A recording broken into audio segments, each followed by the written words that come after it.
It's Nikachu Merfolk Master, and today we're playing some Merfolk in the Modern Challenge because I need some competitive experience with Modern Merfolk. I got a regional championship coming up in February, so here's a list I am still testing. I've been doing incredible in the leagues, as many Merfolk players have, but I got crushed like a tin can in my last Modern Challenge. I only went 3-5, so hopefully I can do better this time. I have to admit, I ran really hot in my first 3 matches, ran really cold in my last 5. But was it the deck list or was it my luck? We'll find out today. The only big difference between like my decks and most of the traditional Merfolk decks out there is I'm not playing with Sveilun just because I find that it's just Sveilun is just very poorly positioned overall. Has only 2 good matchups, which is Murktide and Crushing Footfalls. I'll have to admit, those 2 decks are now super big, like really big in the metagame. In replacement of Sveilun, I have Spreading Seas and Meroridgery, which I think helps me in a lot more matchups like Tron, Yawgmoth. Reedry is just going to help overall in like just many matchups where you just want to get another Lord on the battlefield. I think it's also very useful versus the Crashing Footfall deck. But I have to admit, Sveilun is definitely king in the Crashing Footfall decks, and those decks have changed so much. They now play with their own Tishana's Tidebinder and a lot of subtleties and Brazen Borrower, and they're actually just way more creature dense, which makes Sveilun a lot more appealing. That being said, this is the deck list we're playing today, and let's get into our Modern Challenge. Hot off the presses. I'm here with my brother as well. Okay, we have... They mulliganed. Yeah, but they won the die roll. So they're ahead here. We have a fine hand, though. We got like a good curve. Curve of like 1 drop, 2 drop, 3 drop. Who knows when drop. Oh, so this is what you used it for? Oh, no, I still haven't done... No, so I have a new overlay. However, the overlay... Like, it's like a really blurry version of Counterspell. Really? Oh, so you haven't used... Oh, No, I haven't. Yeah, I asked my brother to upscale the quality. And that was really impressive. I just don't want to take the time to remake over all the overlays because I have to change every single one. Like, Mad Traders. Play any deck at any time using coupon code whatever. Oh, BA8. That's still probably good for a little while. Also, use 1J7. Yeah. Satyr Wayfinder. What the hell is this? Okay, so I haven't seen this card in like 4 years. Last time I saw this was like in the Hogak decks. Reveal top 4 cards of your library. You put a land into your hand and the rest into your graveyard. This is some sort of Reanimator deck of some sort. Is this an island? It is an island, so I can attack through with my dog hand. Ephemerate, Croxa, and something?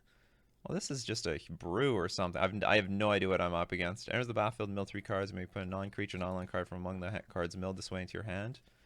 Non-creature? This is some sort of reanimate deck.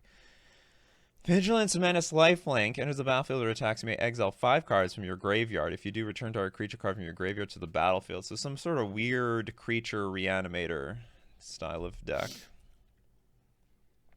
All right.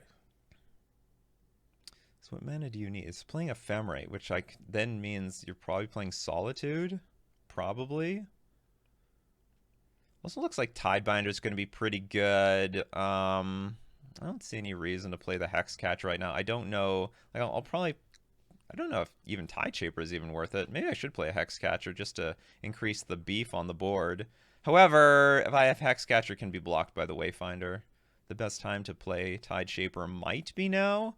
Or, actually, I didn't think about it. I might need to play Force Negation, pitch something, and the best thing might be to pitch the Tideshaper while I just attack in every turn with this dock hand. Sorry, like, I attack in with Hexcatchers and Tidebinders. Yeah, maybe that's the way to go. Oh no! What am I... Just as I say that, I forget to actually play my land to play Hexcatcher, so I miss out on 1 damage. You need a bit more coffee in that cup. I had my coffee already. The idea is like I'm normally not playing Modern Challenges streamed or recorded or anything. So, okay, I miss out on 1 damage. Hopefully it doesn't bite me. In exchange for this 1 damage, they have no idea what I might play. I could play anything. Usually you're always 1 damage short of the win. Yeah. This thing's very expensive. It's 6 mana. Their best way is to reanimate. Okay, they play their Wayfinder. Okay, they attack. Fair enough.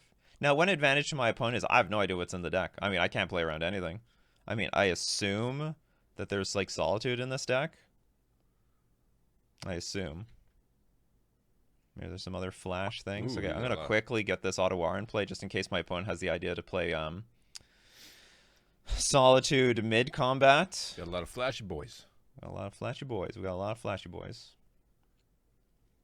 Okay, I'm not gonna add any more creatures to the battlefield. Well, I mean, I could at this point play Tide Shaper, but I don't think I will. I think I'm still gonna save it. Keep Okay, that- I mean, I have two options. I can keep up Tide Binder, especially if they crack this Marsh Flats. I'll just go after it immediately. Alternatively, I can play Tide Shaper, Hex Catcher, and that is not lethal. But nothing is really lethal. And if I play the Tide Shaper, I have to sack one of these Hex Catches to force a negation. Okay, I'm just going to pass. You got so many bombs in your pocket. Yeah, bombs are us. Just chill out. Okay, so we'll just eat that. Yeah. I don't know what I can use. I have no idea what I can use this on in this deck, so I'm just going to use it on something I know I can use it on. Yeah, that's brutal. I mean, I don't know. My opponent could end up playing Solitude, Doesn't Ephemerate. matter. I mean, mana Here. destruction. Yeah. Got him. You don't play around my Tide Binder? Well, you don't play around nothing. Please don't play any more lands because you got no more lands. That was it. That was all you had. They Yes! did nothing with their 3 mana. Like, absolutely stone cold nothing. By the way, what did they put in their hand? Oh, did they just whiff? No, they didn't whiff. What did they put in their hand? Oh, he's so I choked. don't even know what they put in their hand with this. Like, he's just choked. Trigger reveals. He's not doing nothing. He's not- Chooses Tukanuma, Abandoned Mire. Oh, Tukanuma is that land that Tukanuma. This is that channel land, 4 lands, mill 3 cards, and return a creature or planeswalker card from your graveyard to your hand. Costs 1 less to activate for each legendary you control. Only to the hand, not to the battlefield. Okay, that's So you very actually colorful mana base we got over here. you spent 1 life for nothing. Here comes Grief. So that's how you caught up, actually. Is this how are they gonna scam me? It's time to scam? Yeah, but you got. Oh, it's a scam deck. Okay, they're playing Ephemerate and Grief, so they'll take my Force and Negation, and they'll very likely take something else from here.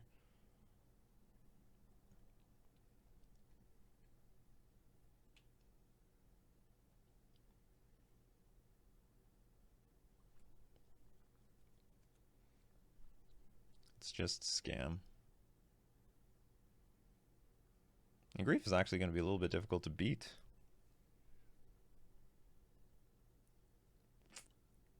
Well, that's interesting. Takes my Tide Shaper. What, you desperately needed one of these lands? No, he's done. Oh, they're like, okay. He's got all the beef. Okay, I have no idea what I'm up. I guess we're up against some sort of Ephemerate scam deck. So for that reason, we do want Dismember. Yeah, I have no idea. Okay, so definitely Dismember. Maybe Subtlety? I've never been a fan of Force and Negation in these types of matchups. They have islands automatically, so I'll take out some Spreading Seizes. So I have to take out 2 cards. Trickster might be okay. Maybe Tide Shaper is worth a little less. But I seem to like the aggro plant. Like, they look a little clunky. This might not be the matchup they wanted for themselves. So they're definitely playing like, I have no idea. This is such a rogue deck. As far as, like, I don't know, maybe it made a 5-0 somewhere. I'm apparently not that in tune with what the latest jank decks that are showing up in the 5-0 dumps. This is $30 entry fee, right? Mm-hmm. Yeah, so sure, $30 for a brew. Why not? Or 300 play points. Is this any good? No, I don't think so. Everything of theirs is like triggered abilities, which makes Tide Binder that much more powerful. Force Negation just looked stone cold useless. Subtlety looks a lot better in this slot. I guess we'll just take out something that isn't power. We'll take out Trickster, but I could be wrong. I think they're all ETB effects, so Trickster looks a little bit worse. But I don't know. If history is way back. Oh yeah, because I went to look up the Satyr Wayfinder. Our hand is okay. Although I wouldn't like a turn 1 grief because they would take my turn 1 play away. Mulligan.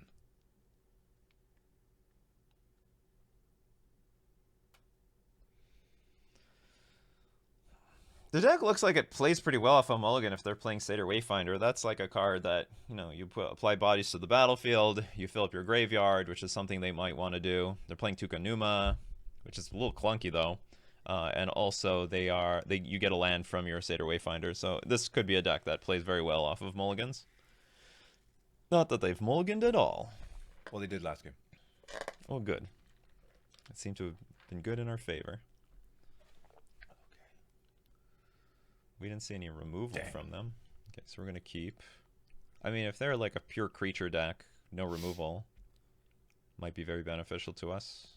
They had a lot of islands, so I'm just going to throw out a Naked Tideshaper here. It's good on the curve. Probably they're going to buff it up naturally. Yeah. Not much to say. Give her that natural buff. Yeah, give me that natural buff. That's not that natural buff I'm looking for. Counterspell. Not counterspell. I think I'm gonna keep my Hexcatcher open. Keep it in your pocket. Yeah, I'm not even gonna play it. I just have not a damn clue what this 3. deck does. I don't know. For all I know, they'll play Teferi on like turn 3. It's possible. They could play anything. But so far, I mean, like this is really good. I did nothing on turn 1, nothing on turn 2. So they're just wasting a lot of their mana. Or are they like waiting for me like Damnation or something? Or maybe they've got Solitude. And they're just waiting for me to play into it or something. Upkeep, Solitude. Big huge. Sack or something. Boom. Okay, that was nice. I didn't have to use up my Otawara. So now I can attack. Just then if there's... You basically got 3 counterspells in hand. I'm assuming they have something like Solitude. Okay, and then they're going to... Now here's the real question. Well, I'm going to have to counter the ETB. They're going to Ephemerate, though. Yeah, I'm not really well equipped to beat this. The problem with Ephemerate is that... I mean, it'll just basically wipe my board anyway. But we'll see what happens. Okay, so ETB, try to exile a creature. Altish on his Tidebinder. Attempt to, at least. I mean, I could sack all 3 creatures, I guess, and it's a 3 for 3. Nah. They should probably have Ephemerated in response to my Tidebinder. Now, if they play Ephemerate, I can sack my board. And it's probably just what I have to do. Leyline Binding. That does nothing here. In fact, I can even counter it. Yeah, let's counter Leyline Binding. I want to keep my Hexcatcher. I want to keep my Tidebinder. Oh! Here comes the big resignation in 5, 4. So they just lost 4 cards. We lost 1. Big value! It is big value. We still get in for 1 damage. I think this is this guy's first rodeo, yeah. He's never played this game. Well, maybe this deck performs better versus other decks. Unfortunately, not doing nearly as well versus Merfolk.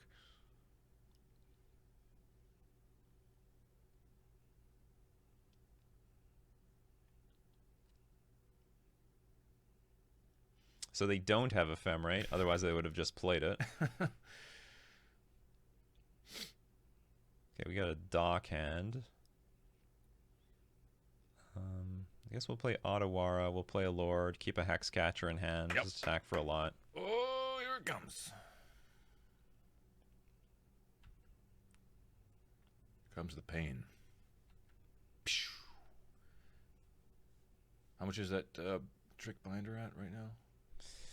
What, price-wise? 5/4. Wow. It's it's 5/4. It's naturally a 3/2. That is a beefy creature. I'm not going to play my Hexcatcher because I'm pretty sure I'm just going to kill my opponent next turn anyway. If they don't interact, they do nothing. Teferi.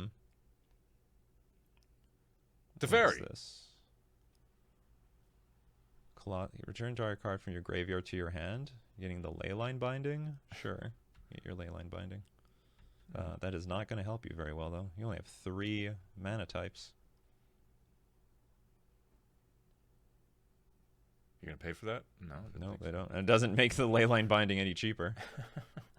So, I mean, if they're playing on leyline binding, they just lose? Pretty sure they just lose. Because I'll play this Hex Catcher. And then thwomp them. And what is this? If I play another Hex Catcher, it'll be 6, 10, 13 damage. Yeah, that's easy lethal. 5, 4, 3, 2, 1. Was I second early? Now they're thinking, do I play the leyline now or later? Do I resign now or later? Yeah, you're done. Yeah, they just resign. I mean, I have no idea what this deck is about. Someone knows in the comment section? Neither does he. Who knows? Yeah, Bo, would you know your deck? That's okay. It looks very creative, but like definitely was not a good matchup for them. But like you also could have played around Tishana's Tiebinder a little bit better. Game 1, you gotta fetch. You can't like pass the turn on your Merfolk opponent's turn 3 and like keep fetch lands up because you never know they're gonna Stone Rain you. Or maybe they just had really bad hands because both games is like turn 1 and 2 were just not very impressive significant turns. Anyway, round 1 is in the books. We are 1-0. Here for round 2, we won the die roll against Beekeeper. And is fine. We'll keep. Good job to have if you can find it.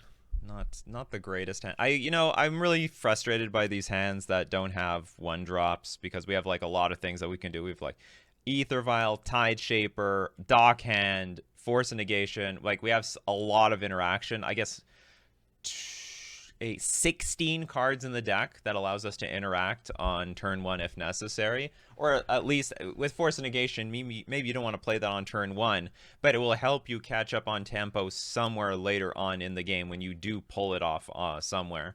But anyway, I'm not going to mulligan this hand. It's got like a pretty easy curve. We draw one more island, we'll very comfortably go like Lord, Hex Catcher, probably Trickster into another Hex Catcher or something to that effect. It's just not worth mulliganing,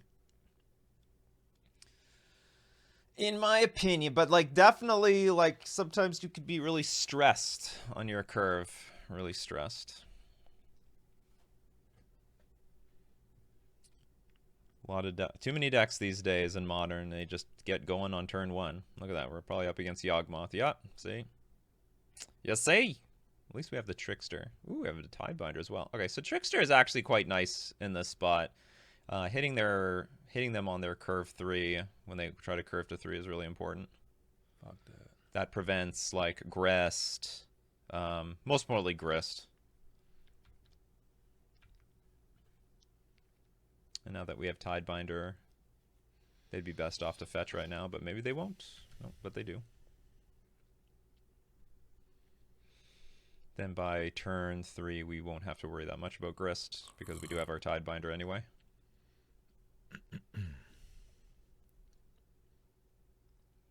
Soul Cauldron, sure. Which is plenty strong. Plenty strong.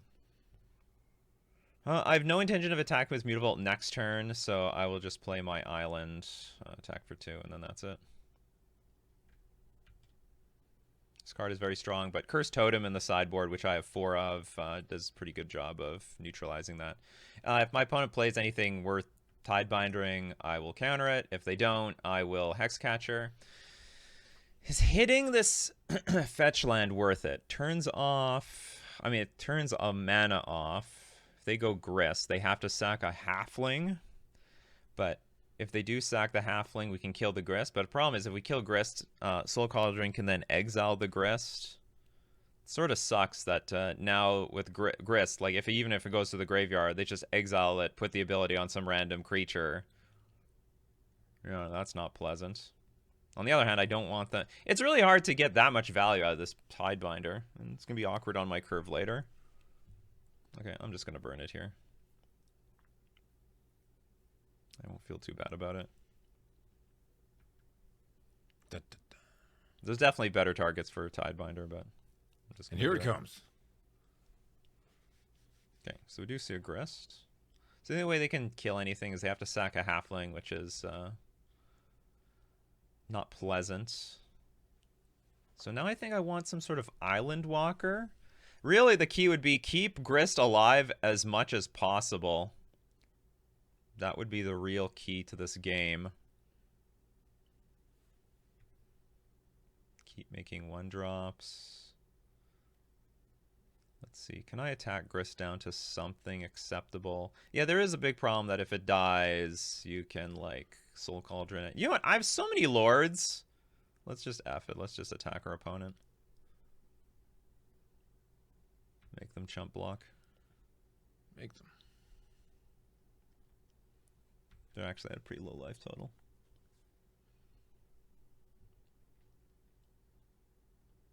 Okay, let's just maximize damage. It also is important versus Yawgmoth to just get them as low as possible so that when they get a Yawgmoth off, it's not particularly strong because they have to pay life in order to make it work.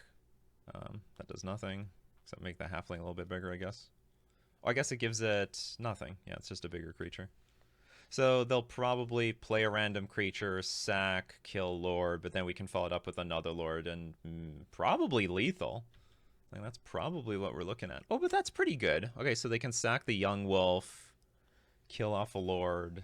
Young Wolf gets a little bit bigger, but I still have a lot of power in play. I still might have lethal here. So they kill something off. Block, block. Well, it's going to be a lot of damage. And they probably will be left with almost nothing. Yeah, I think it'll be worth it.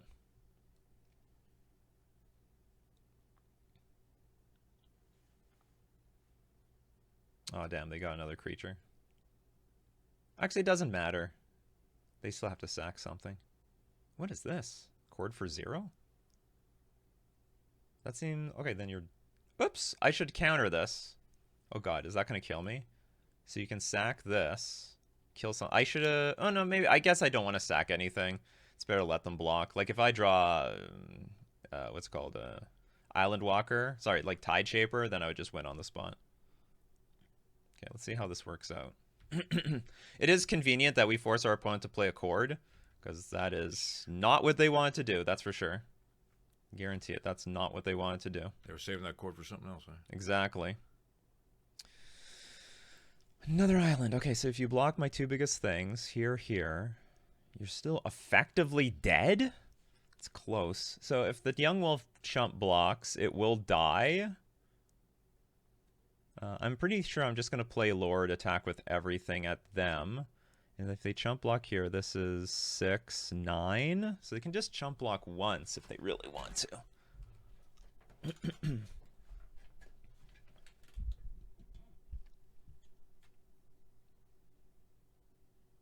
I could also do it at instant speed if I want to. Just keep the Lord in my hand.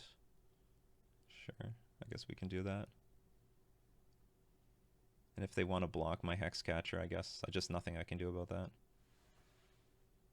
Block, block. They take 8, go to 2. They'll be in a really bad spot. This deck doesn't do very well low on life. All creatures at Beekeeper.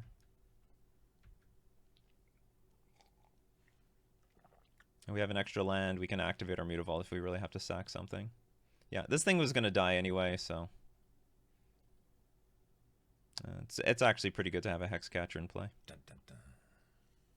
So they take 8, go to 2. You're still at sitting 20. Pretty dire straits. Oh, they can pump up the Young Wolf. Oh, that sucks. I didn't think about that interaction. Okay, they still go to 2. But they do have a little bit more of an army now. So how do I get through all this evasion? And they can still keep pumping this stupid Soul Cauldron up. Tide Shaper. In fact, they could go minus, kill something, exile it, put it onto the... Actually, all these things become a grist at that point. What was my best line otherwise, then? Well, I can still win with a Tide Shaper, but it actually looks like I'm just losing now. Okay, Blood Artist is definitely not what I wanted to see. This is like a means of gaining some life. But now the problem is once Soul Cauldron just says like creatures with a +1/+1 counter have all activated abilities of all the creatures that it's exiled, and Grist is going to be a creature, which is just stupid. Okay, they're going to destroy my Hexcatcher, sure. So now all of these are Grists, but they can sack. They still have to sack creatures to stay alive.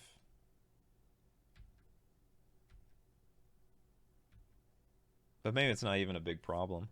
Because each can make creatures. So this is going to make a token. This one can then sack the token.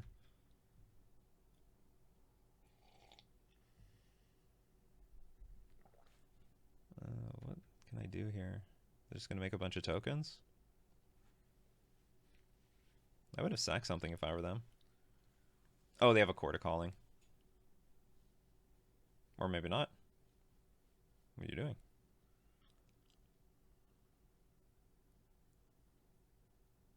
Yeah, the interaction between Agatha's Soul Cauldron and Grist is brutal. Very, very strong in this matchup. Okay, Tide Shaper or bust. Come on, come on, come on. Bust. Dang. So what to do here?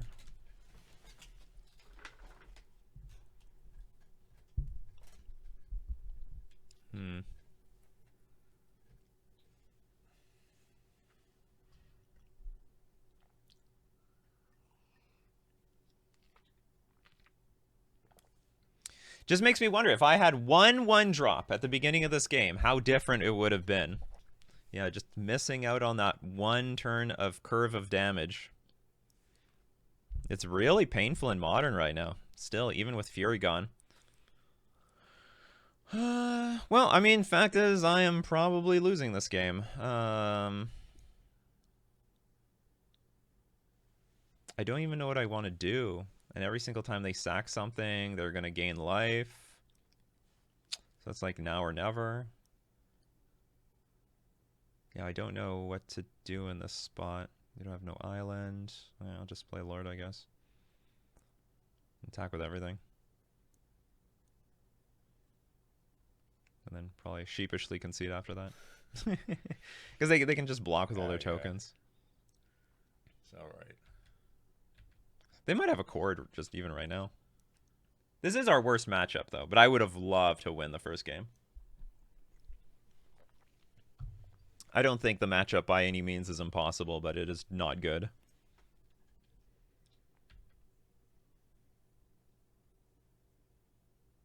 Yeah, there is a chord. Okay, so their hand was just very, very good. My hand was also good, to be honest. I think my hand was very good. But, not great. Their hand was great. All right, they're going to Court of Calling into Yawgmoth. But because of Blood Artist, Yawgmoth basically stabilizes because they can... yeah, I don't know. Maybe I'm just going to make my opponent play it out a little bit more. But probably should just concede. Because they can sack, and every single time they crack something, they're going to gain the life back. So they don't actually lose. Blood Artist and Yawgmoth is quite a combo.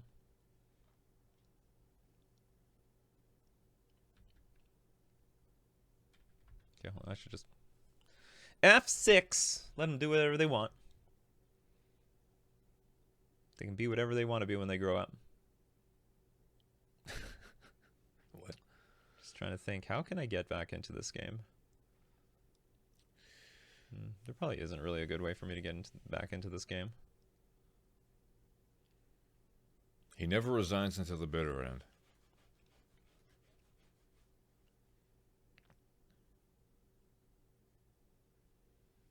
Well, not really. You know, I actually believe in, you know, scooping up at some point. Like, this looks pretty bad.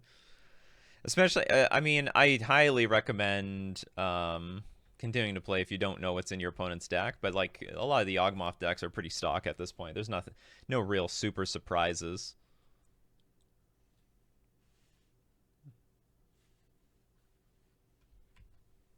Yeah, that's okay. The thing is, what's in my deck? Okay, is there anything that can save me? Looks like nothing. Oh, I forgot I have Spreading Seas in the main deck, so we were alive to Tide Shaper and Spreading Seas. Yeah, completely forgot about that. Okay, I'm gonna lose from here. It's okay. I'm not gonna come back. They're just gonna draw a million cards. And they're like infinite. They had like what, 2 wolves in play. Okay, so post board. Not a huge fan of Force Negation. Hard to play around Court of Calling. If they have Eldritch Evolution post board, you could keep some. Don't mind Actually, do I mind Dismember? What does my sideboard guide say? I have a sideboard guide. Can't remember if I bring in Dismember or... Because Not- Dismember is not that good here. I don't think I play Dismember anymore. I think I do bring in Subtlety. It's not nearly enough spreading siege.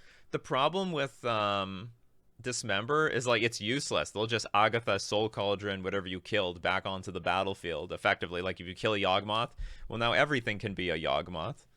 It's really strong. I'm pretty sure, actually, I just take out the Force Negations and bring in Subtleties and just stay up on the board. This is my Cyborg Guide. Oh, Curse Totem. What am I doing? Yeah, I totally forgot what Curse Totem. That's it. That's all I do. It's the whole point of this card. This like literally has one good matchup, and this is it. Let's see if we can draw it. Very, very strong. Now, that being said, they're now playing like Court of Calling to get Reclamation Sage. It's pretty like Curse Totem saw no play whatsoever until recently, and now it's seeing like tons of play. And very sadly for me, I just realized now that I don't actually own Curse Totem. I actually thought I owned Curse Totem like the entire time for like a year, and I look in my toolbox and I own 0 copies, which really sucks because this card like ballooned like 20 times more its price. So I hopefully everyone owned their Curse Totems. I'll check the mailbox as soon as I get home. Oh yeah, I just recently ordered some. But yeah, unfortunately, rudely discovered I didn't actually own them when I thought I did. Like, yay, I'm so smart. I bought them at 50 cents or something because I knew it was cheap. But yeah, I never grabbed them because I thought I already owned them. Wah, wah. That's why you need a written index of all your collection. You know what? I really don't care that much about my collection to do that. Maybe I wouldn't mind doing that just to know the value of my collection. Well, even though the value of my collection is so hard to determine because so much changes if it's near mint, slightly played, MP, and I don't even think I'm like a good judge of what changes condition where. Okay. Let's try this again. So like this is a hand, but it's not a beautiful hand for the matchup. It's okay. I can go Dock Hand, Tide Shaper, Lord, but you know, I mean I'm not gonna complain. But there's like a lot of ways this hand can get undermined. If my opponent goes like turn 1 Halfling, it's like really, really strong.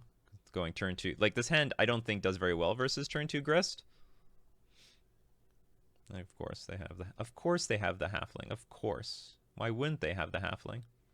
So I'm wondering if I just sandbag this card for the right moment.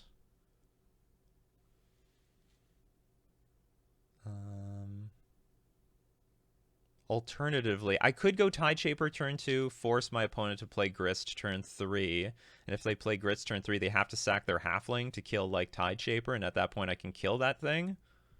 That's like a line. It's just that I have a lot of lords in my hand, and it'd be convenient just to go like Hexcatcher here. Follow that up by like another lord and another lord. But then again, like when am I going to play this Tide Shaper?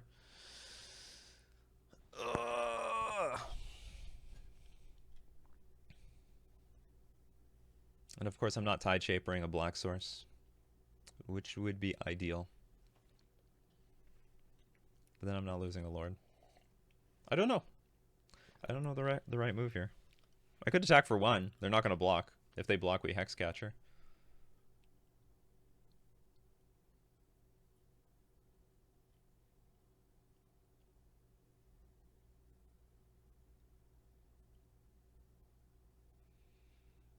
Okay.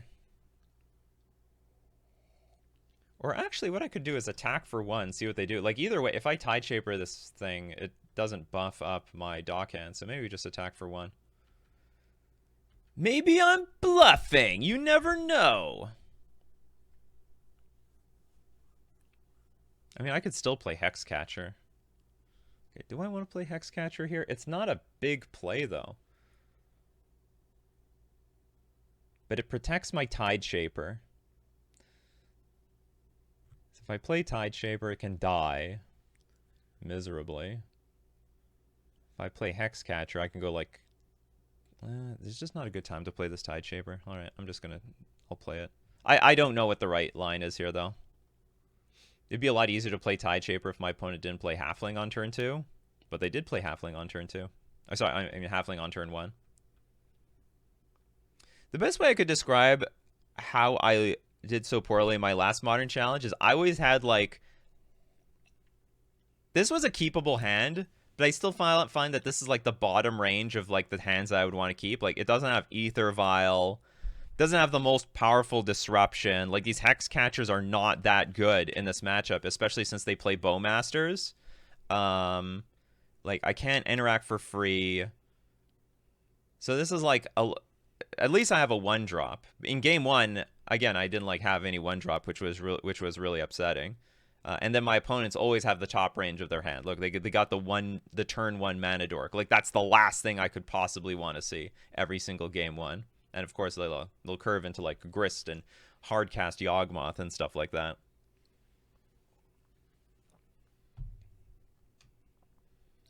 Like, if they just go, like, random creature, I play Lord, they play Yawgmoth, I mean, the game's basically over, and I didn't really have a good way to interact with it. Yeah, that was another thing. I forgot about Bowmasters. When's Yawgmoth going to get banned? Probably not anytime soon. Probably never. Like, the thing that makes Yawgmoth fair is it's in literally one deck. Exile target creature and opponent controls, mana level 2 or less. Then that player reveals their hand, exiles all cards. Okay, I don't have any other cards like that. Just ban everything I don't like. So they see my hand. That's all you gotta do. Which is very unfortunate.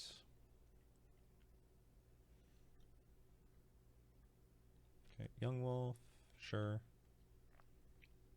Trickster. They don't know about this. Okay, let's attack for 1. They don't want to block.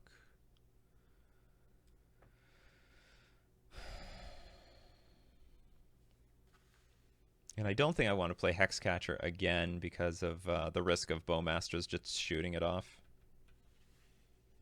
Maybe just do nothing? I could play Trickster at their upkeep, but I don't know if they're, like, choked on mana. Trickster is not that great in this matchup. Like, it's fine to eat up a Young Wolf if you get the opportunity, but it's not that good. I guess we will hold my opponent off. Or do I? Let's say they play Grist, sack Young Wolf, kill this one thing. It's not that big of a deal.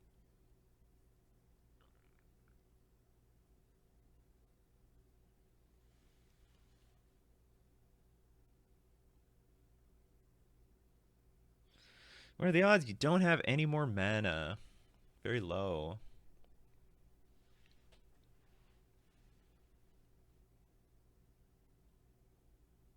Okay, I think I'm just going to pass, and then we'll just figure it out. I actually might want to get this Hexcatcher in play instead, if I get the opportunity. If they just pass with a bunch of mana, then I will play Trickster.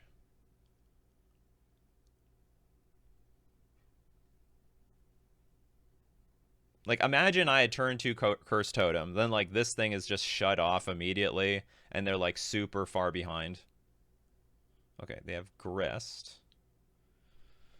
What is the best way to play around this? So you're going to sack your... how does this work? -2. You may sack a creature. If you do, destroy target creature or planeswalker. Okay. So when they go -2, if they play -2, I don't know if they will. Okay, they're going to create a 1/1. That's fine. Another halfling, sure.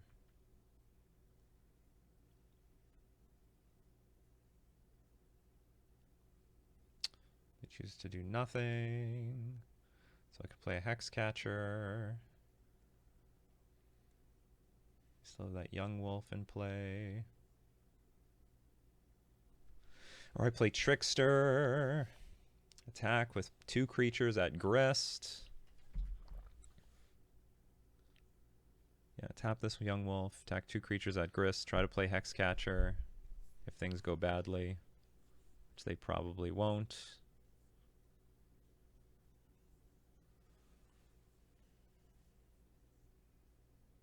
It's always the wall of how to break this damn wall of creatures. Maybe I should have 4 Spreading Seas in my deck. It's just so damn important.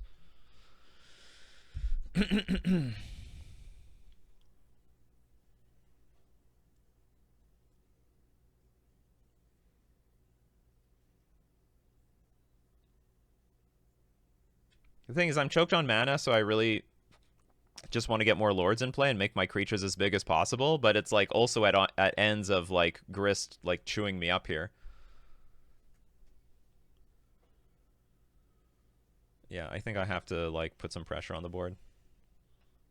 It's my only reasonable way of winning this game. So we'll tap down the Young Wolf. I'll attack both into Grist.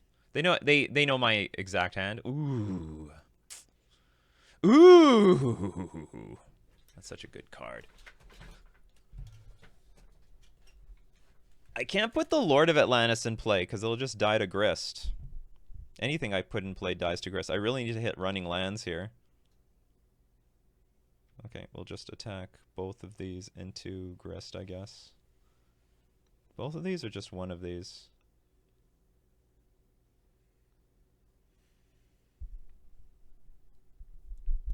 Because they can double block here. Oh no, but then it won't die. Okay, that's fine.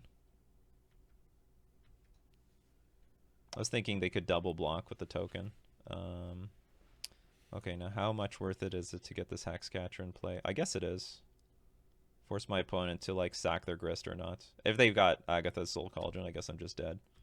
If they have Bowmaster also, I'm just not in a position to play around Bowmaster at all because Grist is in play. Okay, you have Blood Artist. That's very good for you.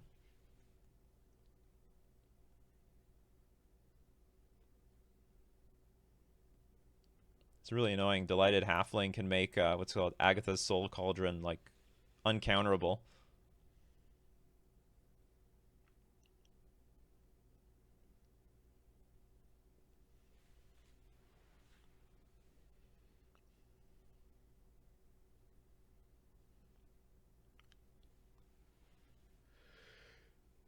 This whole deck needs to be removed from the metagame. Well, I don't know about the whole deck. How much,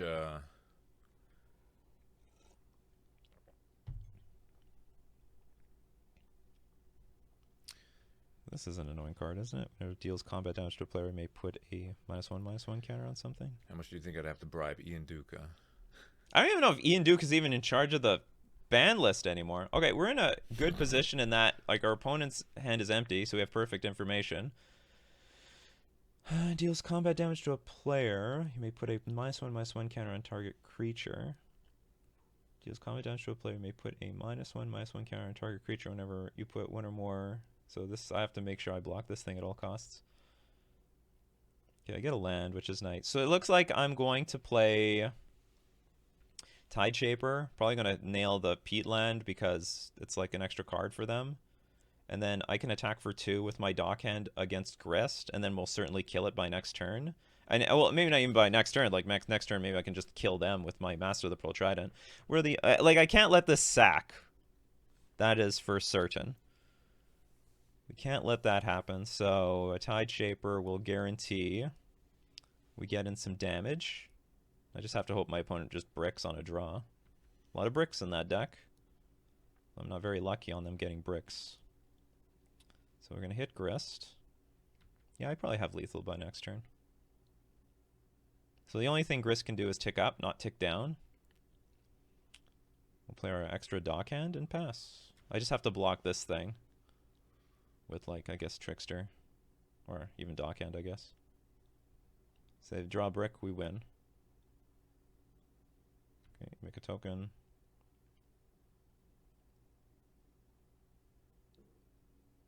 This is, what is this, 4? Yeah, they have nothing. Okay, we win. I mean, unless they could probably attack with some stuff to gain some life. Okay, now we super win.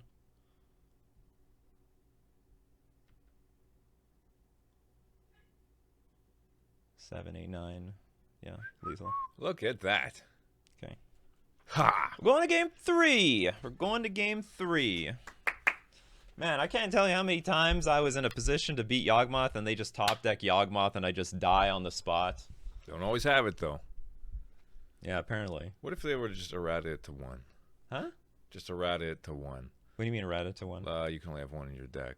It's Oh, that would be restricted. great. But they, you know what? They just had a BNR announcement, or they had a stream about like how they determine bans and like just talking about modern and pioneer, and they just said like they would never go to restriction. Restricting things would be like a nuclear that's like a nuclear option or something like that. That's like an almost untouchable option. Worst case scenario, they would think about start restricting cards, which I think is insane. I think it works perfectly fine in Vintage. I think there's a lot of cards that are very weak as singletons, but are way stronger as multiples of. Like, I don't think Deathrite Shaman is all that strong of a card if you have like literally one in your deck. The cantrips, for example, are pathetic as one of like having one Ponder in a Murktide deck is meaningless. Like, there's a lot of cards. And I actually think you could just completely unban Ponder. I don't think that's that even that big of a deal. They unbanned, what was it, Serum Visions? No. Preordain. Yeah, unban Preordain just doesn't do anything. Makes me wonder if I really want Subtlety. Subtlety can interact with Grist. But the problem is I don't like going down on cards. Like, another thing about the Yawgmoth matchup is it usually goes long. This is like a tempo play. And honestly, a lot of the games versus Yawgmoth, they just naturally go long. And then you just hope that you can stabilize versus their deck. So if they have a threat that you Subtlety, you're just down 2 cards. They're just going to draw it again next turn. But I don't know. I prefer to just slam my Curse Totem. Hopefully it wins. Like, it would have just annihilated them that game. With the exception of Grist. Ugh. The good thing about this hand is it's got a lot of island walk. It's got a lot of ways of making islands. The bad news is I don't have any island walk. I have no backup to it. I think I just have to mulligan. I don't love it, but like, what am I gonna do? No good interaction to Yawgmoth, but we're gonna keep. Yeah, I think we're just gonna keep. I have another Delighted Halfling. T1. Every single game. Okay, so there's 0 chance. I'm gonna play it. Like, if I draw a blue source, I would never even play Lord of Atlantis with it because I'd rather use my Ether Vial, so I'm going to play Mutavault here. There's also a chance that if they play Grist turn 2, that I would just try to attack the Grist and make them chump block with their Insect with Mutavault. Should at least just do something with my turn. Like, how is this like that? This is like every single game. This is just the life that I'm living at the moment. It's terrible. It's the life that I'm living.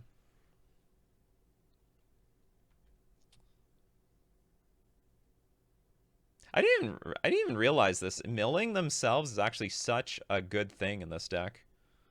Such big game. Okay, so let's immediately start pressuring this Grist. Otherwise, it will kill us. It'll absolutely annihilate the crap out of us. Oh god, they're just going to take it? Uh-oh, they got Cord in hand. They have Cord in hand, or they do not even care if this dies.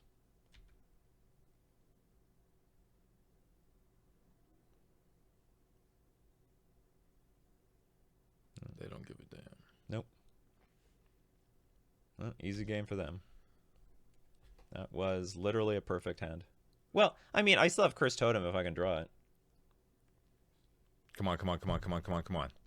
What do I have these damn sideboard cards for? 2 times.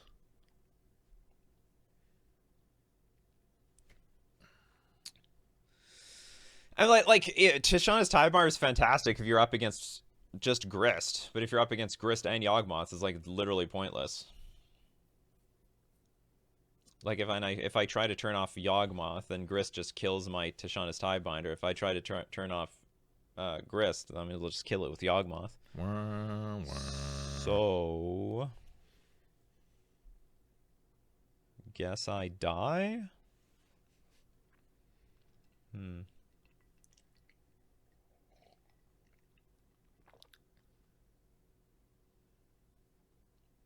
I'll just pass. What's Tishana's Tiebinder? I don't even know what I'll do with it.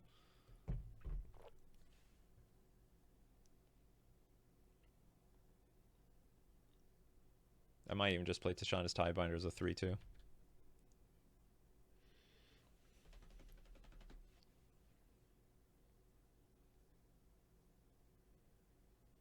But they can activate this at instant speed. That really sucks. Okay, they create a creature.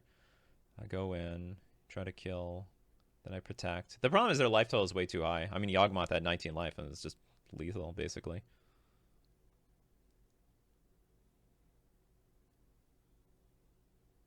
You have an idea. Let's Tidebinder the Yawgmoth, shut it off. Then I hit the Grist.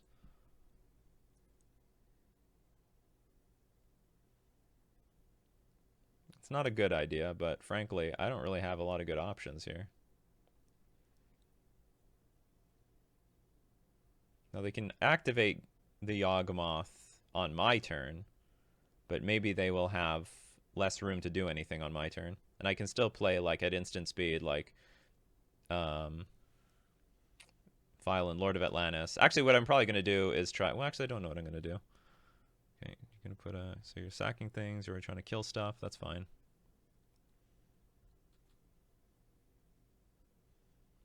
Actually, should I just Tidebinder this? Because now if you try to kill... Well, actually, if you try to kill my Tidebinder, then you'll sack all the stuff on your board in order to do that. But you will kill both. No, you won't kill the Trickster. Trickster will be a 1-1, and then it'll be up against just a singular 1-1 creature. And then there'll be nothing in play. Because the Grist ability is already in the stack. I don't even have to deal with Grist for this turn. Okay, let's try this. Let's go after the Yawgmoth. And now if they want to keep the Yawgmoth active, they actually have to sack the 2 halflings in order to kill the Tishana's Tidebinder. Otherwise, Yawgmoth will be deactivated. All right, we're actually making some headwind here.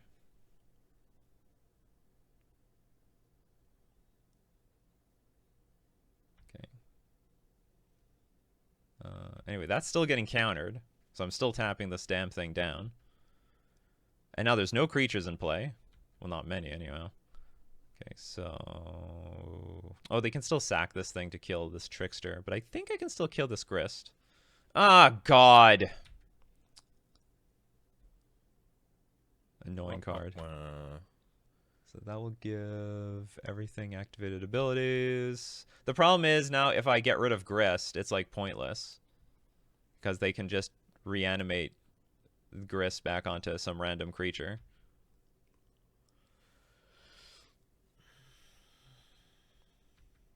Wait, does Grist Totem shut that thing off or no? Yes! Come on, come on, Grist come on, come on, come on. Totem shuts everything off. Like, one Cursed Totem would just be easy street for me. Because, like, my whole board would still be active. This Yawgmoth would just be a 2/4 creature. Like, that's the power of Cursed Totem. The power shuts off. It doesn't shut off Grist, but like I can more or less deal with a Grist, more or less. All it does is generate bugs. So these 2 can be sacked to my Regery. That sucks. Well, anyway, I'm gonna do my best here.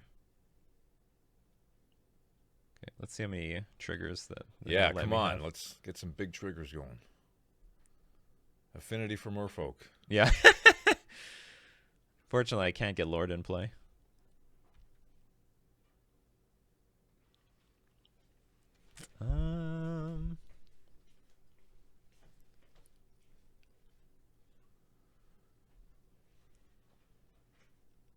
Honestly, I'm like in such a hopeless situation here. Let's see, what can I do here? I can get Lord of Atlantis in play. Because I can like Tideshaper with Kicker, target my Mutavaults, untap an island with Regery, then pay to play Lord of Atlantis, but they don't have Island Walk. So like these things are just in my way. Too much in my way. So if I go Tide, like I don't have a good plan here. Like even if Grist dies, I'm in trouble. Like a lot of trouble.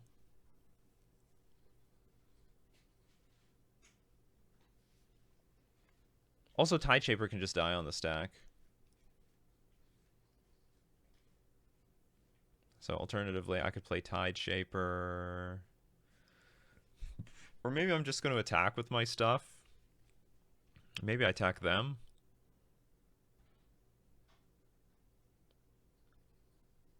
I don't know. All roads lead to hell, basically. Maybe I will play this Tide Shaper. Hopefully it resolves.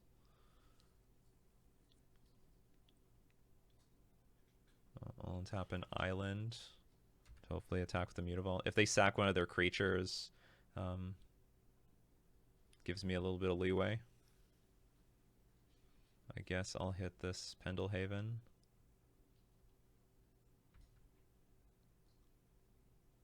Okay, now what do we do? Attack them, I guess? I don't want to attack the Grist, because the Grist will... Then, like, everything becomes a Grist. That's like a problem in itself.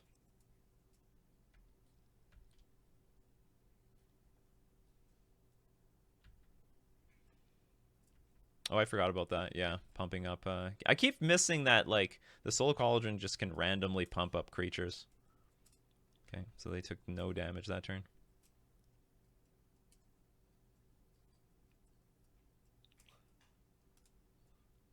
Well, if I'm lucky, they will, like, take up Grist. I don't know, play some creatures, do nothing with the Yawgmoth. I draw an island, I play Lord of Atlantis, I win. That's very wishful thinking, though. It's magical Christmas land. Yeah, it is the magical Christmas land that I'm looking for. It's possible, though. Yeah.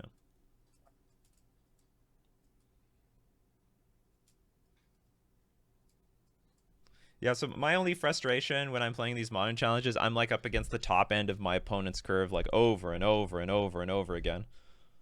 Like I have the clunkier hands, they've got like the premium hands. This is a real premium hand too.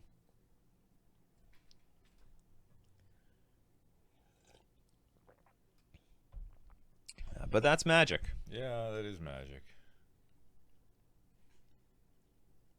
I blame Mark Rosewater for a lot of things in my life, but I can't. I can't give him any flack for this. I don't know. I don't know who designed Yawgmoth. This is an old card too. This has been a while. This has been around for a while. Oh, I was just saying was his a name modern. random. That wasn't that a Modern Horizons. That's Modern Horizons 1 card. Okay, so they found Strangleroot Geist to basically annihilate my board. Yeah, we're getting really close to Resign Town here. So why it's always good to win the first one versus Yawgmoth. You might need it. You might have to give up a matchup. Like it's a bad matchup, but I think it's very winnable. Oh yeah, it's very winnable. I mean, who's that that poker bum that keeps borrowing millions from people but never wins? I'm not gonna mention his name. I mean, hey, even there's a lot of them out there anyway. There's like a lot of poker bums that. Hey, even he wins sometimes. They live off of millionaires just lending them money. Here's Orcish Bowmasters. Oh no. Okay, do you know what? I'm just trying to think, like, if I top deck Curse Totem, like, would that do anything for me? Take up my Vial to 3, which is useless.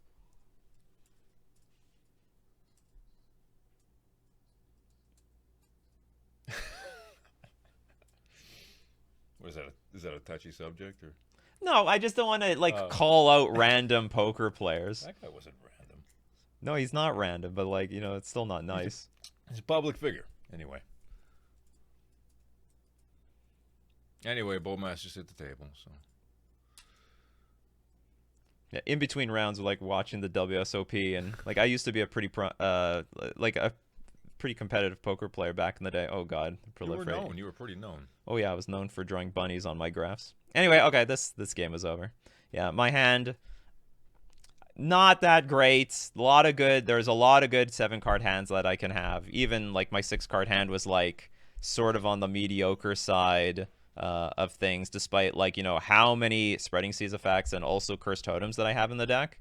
We have four Cursed Totems for a reason, and like they would just put such a beating on my opponent. Then we wouldn't even have to deal. The thing is, when you have Cursed Totem, it shuts off the Soul Cauldron because it gives the creature the activated ability, but they can't play activated abilities. So I would have no problem killing Grist. Anyway, it wasn't meant to be. So we're 1-1. We're going to look forward to round 3.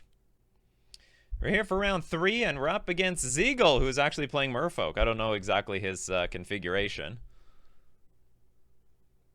This hand is going to be fine versus Merfolk. I'm not in love with the Force Negation unless he goes turn 1 Ether Vial. Then maybe I like it, although I'm not really in a position to like pitch anything.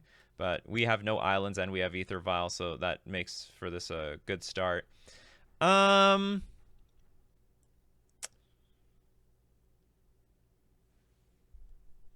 yeah, I'm not super in love with this, but I'm going to do it. I would rather stay high on the tempo, and we would just need to draw like that's not a beautiful creature, but you know what? I'm gonna take it, and then by next turn we can play like just attack with the Mutavault, even Vile in Tide Shaper, and then attack with Master of the Pearl Trident and finish off with Lord of Atlantis. And it looks like he's gonna try to catch up on tempo by playing some Tide Shapers of his own. Maybe we'll even exchange 2 Tide Shapers for a Master of the Pearl Trident. Ooh, how am I going to play this now? I could just play Tide Shaper and then Rishon Dockhand and then follow that up for a big attack. The only concern I would have is attacking with Mutavault. He like plays a land and then like Tishana's Tidebinder's my Ether Vial, and then I have like nothing. That would really suck. But attacking with Mutavault for 2, is it worth it? Then playing a creature? I think I probably should get a creature in play. Yeah, probably we should be playing Tide Shaper.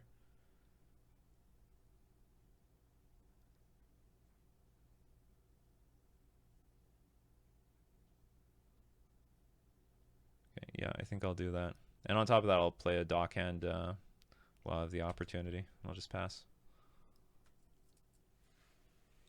So despite us having an Ether Vial, actually our opponent is ahead. Interesting attack. So basically, they're transparently saying, hey, I've got Hexcatcher, which I don't think I mind. We can block 1 or gang block 1, and then they kill something off. Or what if they hit attack for 4? Then we attack. I'm just thinking, like, how do we attack back? They could do nothing. But how would they then... Oh, they could have Trickster as well. So if I double block 1 creature and they play Hexcatcher, they can trade with a Tide Shaper. If they play Trickster on Tide Shaper, they're just going to trade with Tide Shaper. What's the advantage? The thing is, if I block, I force them to tap their mana for something they might not want to tap for. However, if I don't block, they could then hold up Trickster, which is not ideal, but like whatever.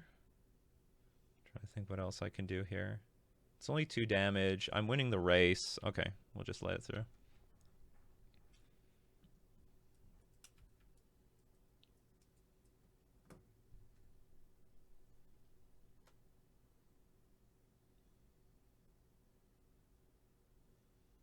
Good luck. It's also very interesting that they're only stuck at 2 lands, so I do have the option to maybe tap something down with Dockhand. I'm not in that big of a rush to win this game. Okay, I do draw Cavernous Souls, not an island. Play that. No. And okay, let's just activate. See what my opponent wants to do. And then I don't have to attack with Dockhand. Probably I will.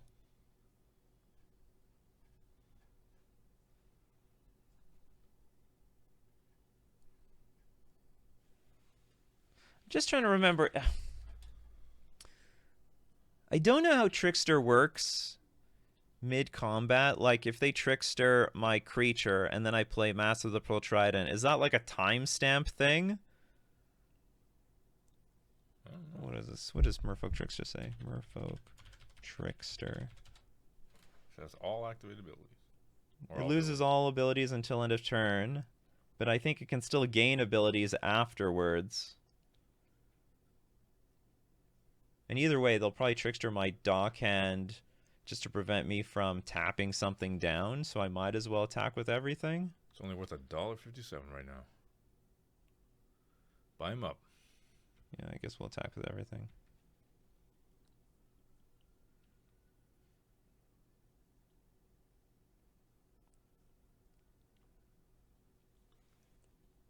Oh, no blockers. What does that mean? Dismember? Or is it still Hex? Maybe it's still Hex Catcher. So, like, if you have Hex Catcher... But then if you have Hexcat, if I play like Mass of the Protron and you Dismember, you go to 16, take another 5, go to 11, and you can't get Hexcatcher in play. I think that's worth actually putting a Mass of the Protron in play for. If they play Dismember. But I think they're representing Hexcatcher and they just can't do anything about this. Which is fine by me. Whoa, they have nothing! Wow, their hand sucks. Well, knowing your usual opening sevens, yeah. Yeah, maybe. Yeah. Okay, so their hand was just very poor versus my hand. I guess it maybe depended on Ether Vial. Okay, in this matchup, I know Force Negation looked really good in that matchup, but it's not that good. So you just want to bring in things that have anything that can interact with the board, which is going to be Subtlety and Dismember. And also, I definitely want to take out some Lord of Atlantises. I'd take out all of them if I could. It looks like I can't. Yeah, none of these cards are quite useful enough to me. Lord of Atlantis is now just a massive liability in this matchup. We have just so many ways to interact with our opponents via, like, Subtlety, sometimes Deshaun's Tidebinder, Trickster, Harbinger. I'm not playing with Harbinger, but there is Harbinger. And there's more Lords than ever before, like Hexcatcher. So, like, your opponent... And the curve is really good, too. So it's very easy to go, like, 1-drop, 2-drop, 3-drop. And then if you play Lord of Atlantis and your opponent interacts with you at all, you can end up dying to your opponent very comfortably on the following turn. So I would suggest siding out all the Lord of Atlantis if you can. I cannot. I just don't have enough cards. And so, like, having 2 in the deck will be fine. It will always be the last thing I play. But the problem is, sometimes, even when that's the last thing you play, you die after that. This hand's a bit awkward, but it does curve out. Dock Hand, Hexcatcher, and I just need one more land for a Mass of the Protradent, so I'm going to keep. But, like, if I don't draw a second blue source, I could end up doing nothing. At the very least, I can also stall my opponent with the Subtlety. I got Ether Vial, so that's very pretty. Very nice start so far. Okay, so we do draw our mana. Merfolk. Now maybe I'm not even going to play Hexcatcher, because I don't really need it. I'll just go Lord, Lord, win. I do have a turn 4 kill, assuming my opponent does nothing.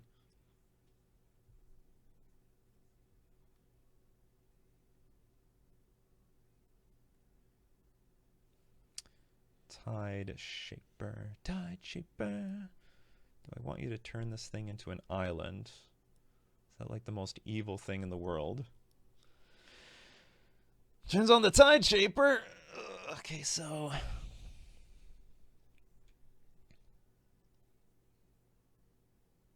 Yeah, let's Subtlety this.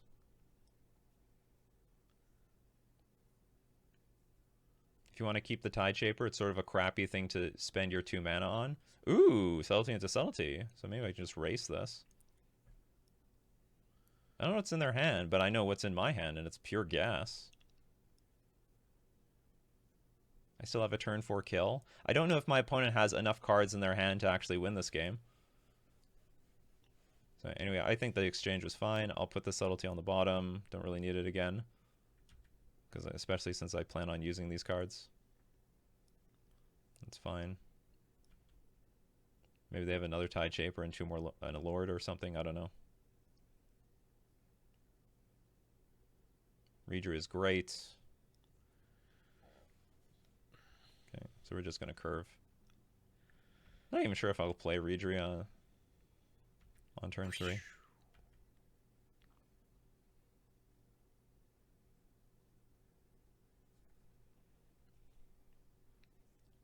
What do they pitch? A tie binder.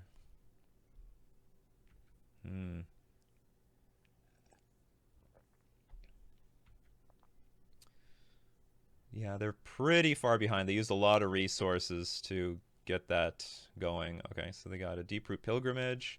So maybe if they have a Lord, they can sort of make a comeback from this.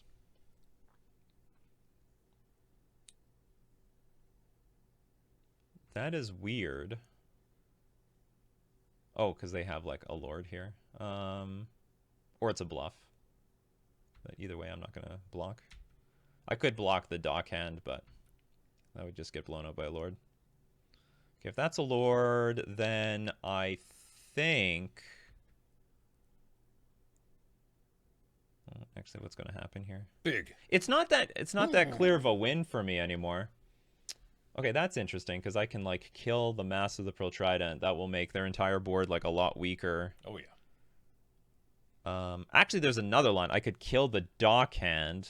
No, that's just too risky and stupid.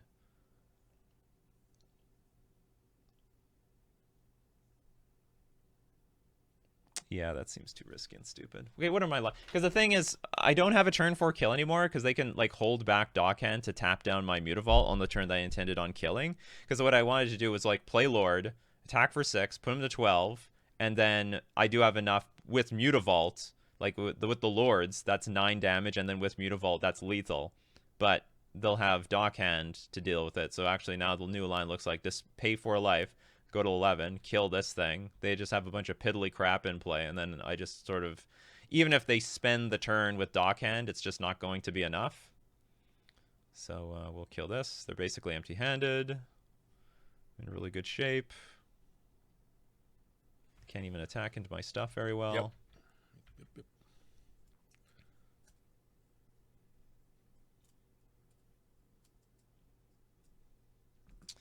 Still in the pilgrimage tech. Still in the pilgrimage tech. What, you already passed over that? Yeah, I'm not playing it anymore. It just does not help enough. It's a fine card. Like I have nothing against this card. It's just that the opportunity cost is putting this card in versus like some sideboard cards. Like there's sideboard cards that you can have in the main deck versus this, and you can go to 100 cards in the main. It's like fine. You can go to 100 cards in the main. Yeah, I know that's your logic. It's not my logic.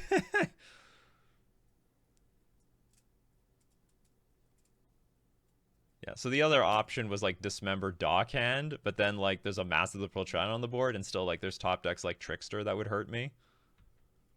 Let's see. If they draw Lord, that would still be pretty bad, right? So they draw Lord. They could still probably win if they draw Lord. You just got to get another Dismember. Not hard. Nothing. Oh, they did find a Lord. Okay, but it looks like Hexcatcher because they would attack with the token. Oh, I forgot. I couldn't even attack with this Dockhand last turn because of this. I forgot that this thing is an island. Okay, so I'm going to take... Not allowed to block anything. Well, I can block this, but I'm not going to. So they have a Lord, I'm dead. So if they have a Lord, I win. Because I can just attack with my Mutavault. If they have a Trickster, I basically win. They could, like, turn off one of my Mass of the Pearl Tridents, block it, but then they don't have enough resources to win on the following turn, and I still have enough resources to win on the following turn. Weasel with it? Big! Dismember! Also good. Trickster is a funny one. Do I just want to go for it here? So if they have a Lord, I lose, right? Effectively. But if they have Trickster, it doesn't matter. Harbinger is a problem.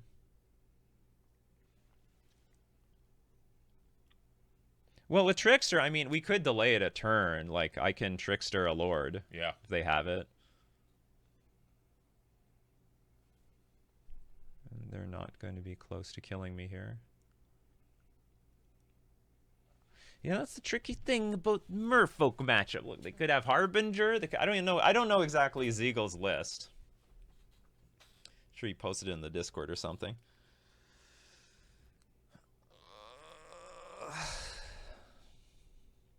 It feels like they have a Lord, though. They confidently attacked with Tideshaper. It's weird to attack with Tideshaper. Well, I guess, yeah, if they have a Lord, this is an easy block. So that's why they don't attack with the token. So is that supposed to represent Hexcatcher? But if they have Harbinger, they would... I guess this is a reasonable bluff. Feels like they have a Lord.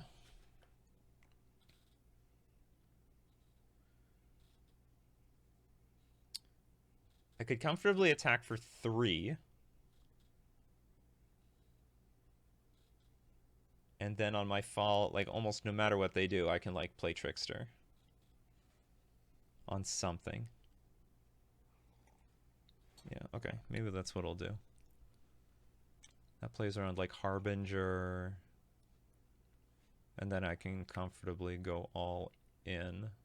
The thing is, if I attack with everything, I don't want them to bounce any of these with Harbinger. If they have Trickster, they can Trickster this, double block. I'll get in like... Is that still enough to win? Yeah, what if I just attack with all 3? Like, what if you have Trickster? What if... No, if you have Harbinger, that'd be a beating. You bounce 1, double block this, then I'm lost. So let's attack for 3. I play Trickster, then I'll have so many attackers that even if you bounce one of these, I think I still win anyway. Because that would be 3, 6, 8. Oh, that's not enough. Unless I play Regery. To play around Harbinger or not to play around Harbinger? I don't know. Okay, I give you another turn. I'm going to play a little... You should be a little bit more on the aggressive side than the passive side, but... if I didn't have this Trickster, I wouldn't play like this. But I do have Trickster. So I'm going to play like this.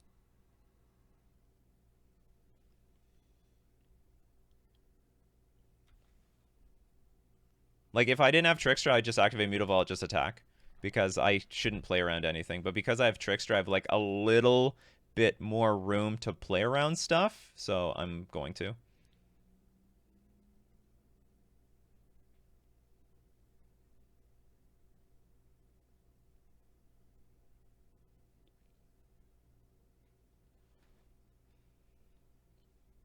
I wonder if this is just Hex Catcher. And they can't play Hex Catcher because then I just have perfect information. I would go for the kill. Or maybe they do have Trickster or something.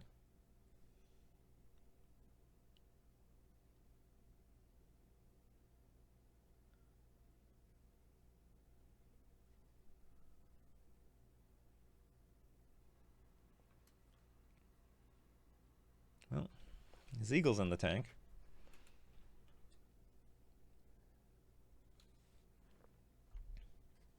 I'm trying to think, like, what is your deck configuration? If you have Subtlety, Deep-Root Pilgrimage, like, do you have room for Harbinger? Do you have room for all this stuff? Maybe, maybe not.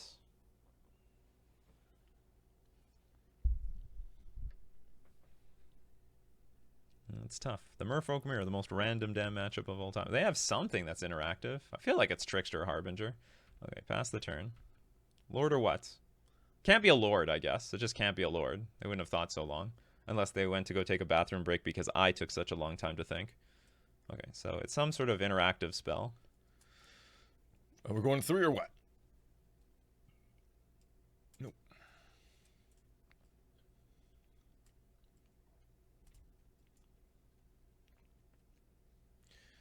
Da, da, da. Another Tide... Oh, just Tide Shaper for 1? Okay, sure.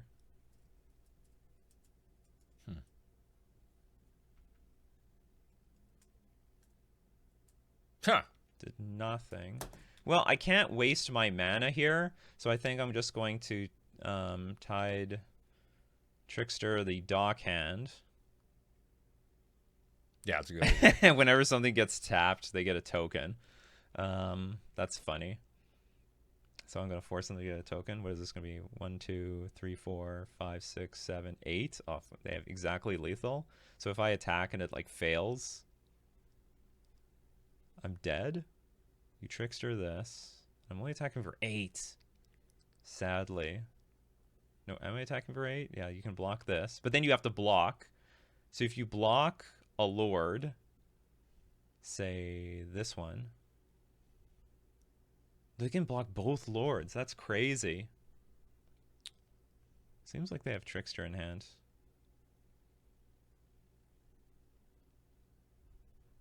There's nothing I can do about it, though. Anyway, okay, we'll play Trickster. You gotta take your best chance. Tap down a dog. Probably I'm just gonna go all in here. Like, it's not lovely. I don't like it.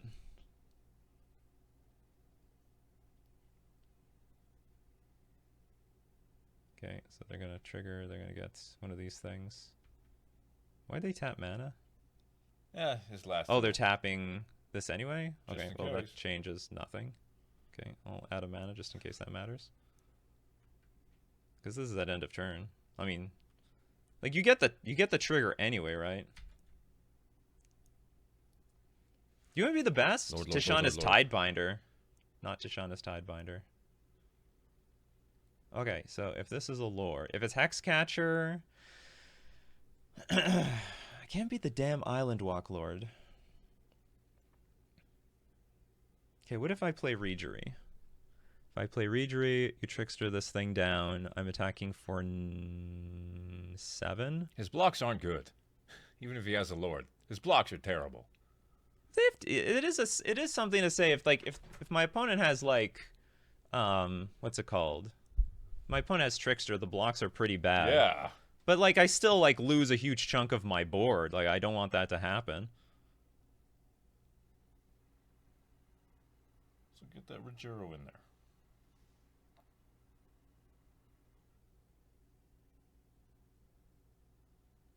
Reejery, attack with everything. You Trickster. This has Island Walk anyway, so that doesn't change anything. So that still chips in damage. So then you still have to make a bunch of chump blocks. All right. I'm just going to hope that this is enough. It could not be, though. Like, this can blow up really badly in my face. Maybe he's got just a donut in hand. He's just bluffing it up. It's possible. Like, it's just possible. All right, make your move. Okay. You have Trickster, you have Trickster. You only I'm got not really positioned to keep playing around anything. Oh, there's Harbinger. It was the worst case scenario. That was the worst. Now, a good news thing about this is that it actually... Do you know what? Trickster might have been worse. So anyway, you can block some of this stuff. Or how much damage is coming back at me? Damn, is that more than 8? 1, 2, 3. Oh no, they have to block. They have to block some stuff with at least some things. So I can chump block this Harbinger. 3, 4, 5, 6, 7. Thank God.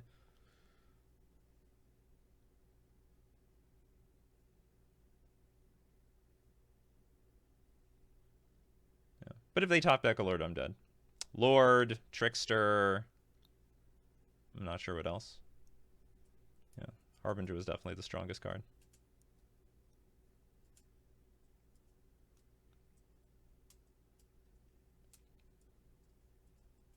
Sort of important to note. I don't know. Hold on. Actually, I don't know if it's sort of important to note. If Deeproot Pilgrimage was anything else, if they draw a Lord, they would have won anyway. Because this Deeproot Pilgrimage would just be a random creature instead of being a token. They could chump, and they still have like 5. And if they draw an Island Walk Lord, they win. Or I guess I don't. Maybe it is important that it's Pilgrimage if they have what's it called?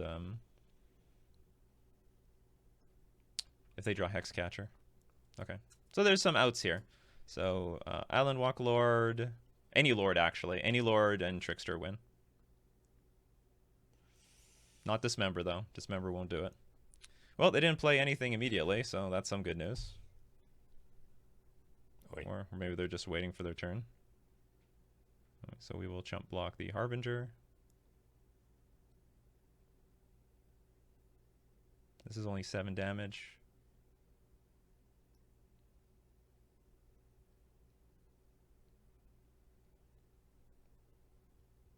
Waiting for priority. Block. All right. Oh, okay. And we are... You win. We will win. Play your yay sound effect. Huh? Play the yay sound effect. Oh, they can't hear it. Oh. I've got the onboard sounds gone. All right. And we win the match. Close, yeah. Good games. Very close. Very, very close. The Merfolk Mirror is just absolute chaos. Like, because you can't play around, like, everything. And you know what? It's funny. If they had a Harbinger the entire time, if I didn't draw Merfolk Trickster, I would have just sent my creatures to their death. Maybe it would still work out, but it would have been a lot harder because they Harbinger at least back a Lord. And then they kill the other Lord, but I'd get in a bit of damage, and then I replay the Lord. Maybe the worst thing is Trickster, because it keeps the Lords on the battlefield, and they can kill both of them, because they'll turn the Island Walk off of this one, and then the other one isn't getting Island Walk, so they can block both. So this is probably maybe the safest one for me, and the other two creatures, which was like a Mutavault, would have gotten some damage. But anyway, yeah, it's really close. All right, we're 2-1. Let's go into round 4. Round 4. We won the die roll. Nice. The hand is a little dubious. It is a 1-lander with Vial. Now, the upside is that this Mutavault can help us play our Tide Shaper. And even though our hand is clunky, we can play Force Negation, probably pitching Tishanda's Tidebinder, so I'm going to keep it. But, like, there are better hands out there. The 1-land Vial hands with Mutavault, always very tough to keep. Because, like, effectively, I'm not going to play, like, this or this by turn, you know, like, whatever. I don't know when I'm going to be able to play these cards. In a pinch, if we're up against, say, Footfalls or Murktide, we could play the Tide Shaper off of our Ether Vial on turn 2. So it wouldn't be the end of the world.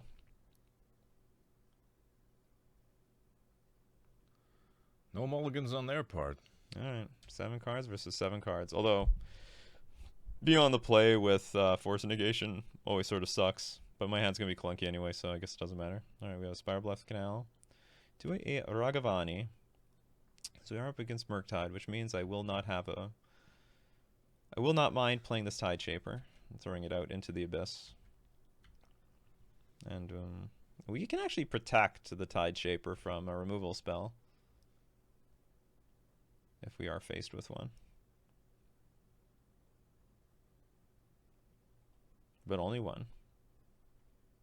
It's annoying, they've got like 7 of these 7 removal spells. Okay, so we kill this. They're probably going to follow it up with, I don't know. Not sure what they're going to follow it up with. Okay, Dragon Rage Channeler's not bad. We have a Trickster for that. We don't have a Trickster for both of them, though. Island, island, island. Let's go. There we go. Can't really use this at all. Okay, let's just get in for some damage. Oh, I could use it! Okay, well, I don't know. We'll see how this game progresses, but there's like a world where... In a world.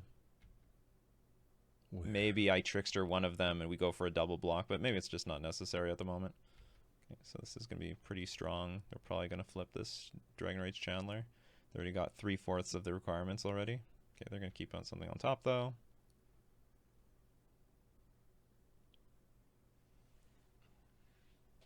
We might be decently ahead. Okay, that's sort of nice. Expressive Iteration, that's sort of fine. I think I actually might counter this. Let's see. Because I can't counter anything on my turn, so this might just be my best bet to counter something, period. So let's just do that. I'll play like Mass of the Pearl Trident, Lord of Atlantis, and maybe we can just get super far ahead here. They're not going to attack for sure.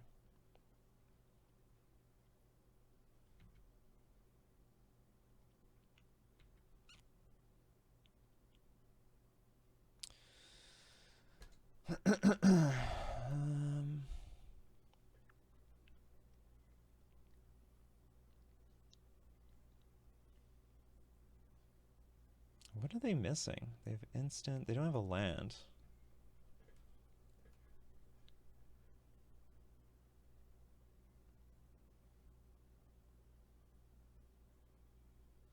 Just trying to think, what's the fastest clock? Fastest clock, attack with Mutavault and Master of the Pearl Trident, Violin, Lord of Atlantis, hit for 7, they go to 11. Oh no, it still doesn't kill them by next turn, but it will prevent fetch lands, I guess. Cracking a fetch puts them close to dying. My interpretation is that they don't have removal. What did they do with the last 2 triggers? Okay, they cast Expressive Iteration.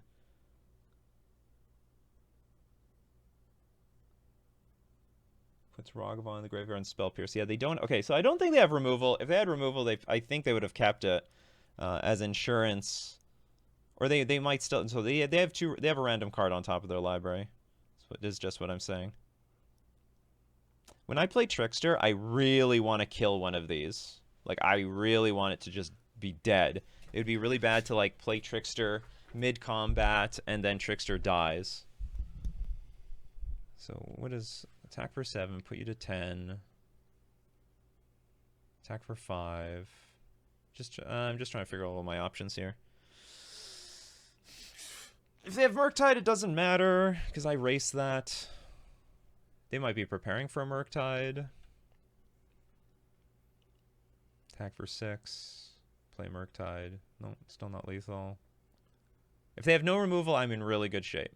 If they have some removal, it's going to be a little bit more awkward. I would really like to kill one of these Dragon Rage Chandlers in combat. But maybe that's just not necessary. Attack for 7. Go to 11. Next turn, attack for 3 after one of these dies. Trickster, you go to 8. Play Trickster, I have 6 damage. You're only at 2 life.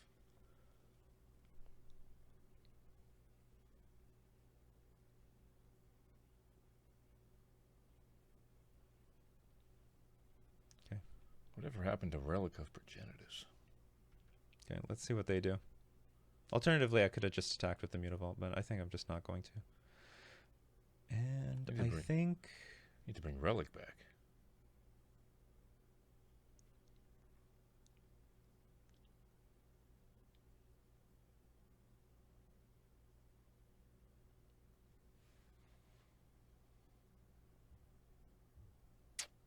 Okay, I don't know what's best. I'm just going to maximize damage here. I really don't know what's best. It could be really bad. Whoops, hold on. Stop. Don't hold priority. No! Went through my turn. I didn't get my stupid land in play. Not that it would have changed a lot. Nice. Okay, so yeah, they didn't have removal. Bum, bum, bum. Hence the Dragon Rage Chandler moves. Okay, now I actually need... Okay, I have a sideboard guide for this, but I actually think it's useless because I think I have to try something else. So my current sideboard is like take out Force of Negation, Spreading Seas, bring in Chalice, Dismember. Like, I'm definitely going to bring in Chalice and Dismember, but there is a bit of a problem with the way I sideboard in that I just have too many 1-drops post-board in a Chalice on 1 matchup. So I'm going to take out Seas, but I actually think I should take out the Tide, like, take out a Tide Shaper or something. I usually take out Force of Negation, which I'm not that thrilled with in this matchup. It sort of helped me in this game. Like, the problem with Force of Negation, it has, like, just too few targets. It's not really that good to force, for example, a like Lightning Bolt or Unholy Heat. Perfect target. Okay, hold on. I'm going to take out all 4 of one of these. Okay, I think in a matchup with potential blockers and my opponent having islands, I'm going to prefer the Dockhand over the Tide Shaper. I'm going to take out... I'm going to shave some number of Force of Negations, and I'm going to bring in... some subtleties. Actually, I can take them all out. Let's bring in all the subtleties on the draw. Yeah, this seems fine. So subtlety will act like just some means of just bouncing a Murktide, like just stalling it a turn. I just wound up into too many games versus Shadow, and maybe subtlety is even better than Tishana's Tidebinder. I just had too many games versus Shadow and Murktide where I played Chalice on 1, and then I just countered too many of my own 1-drops. This hand sucks. Just too much mana. Not enough mana. Keep. We'll get rid of the things that steal my mana. This hand was just right.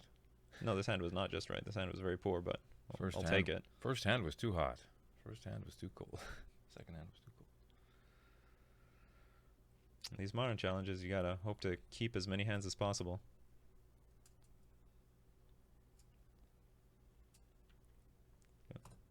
This game looks like it's going to be significantly harder than the first one. It should have been like 5 card types in order for it to change. No, it should have just not surveilled. That's that. The fact that it surveils is stupid. Stupid and it's dumb. It should have been like, okay, you work for... Like, the ability is fine. Like, it's 3/3 if you have 4 card types, but, like, when you cast a spell, you do not get to surveil.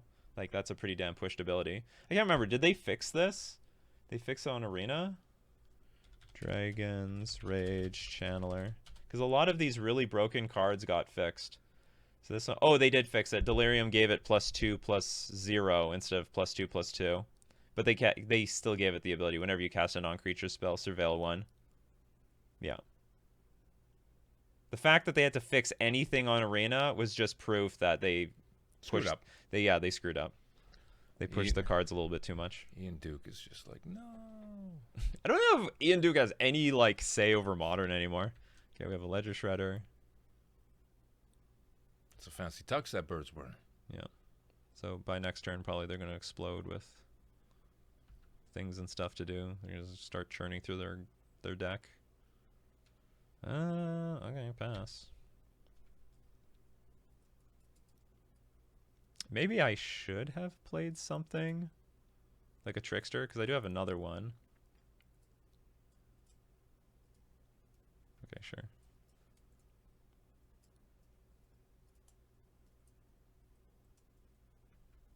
It looks like this Ether Vial is going to go from 2 to 3 to 4 to make some use out of the subtlety. 2 top. That's not good news. I'm going to draw both of them. Okay, they cast their second spell, so they can't make use of another trigger if we get them to cast more spells. Oh god, they're putting this thing in the graveyard? Well, we're in trouble here. So they have to have some sort of counterspell effect or something. I'm still going to try to get the Dragon Rage Chandler in combat. It's probably not going to succeed, but that's okay. It's worth the try.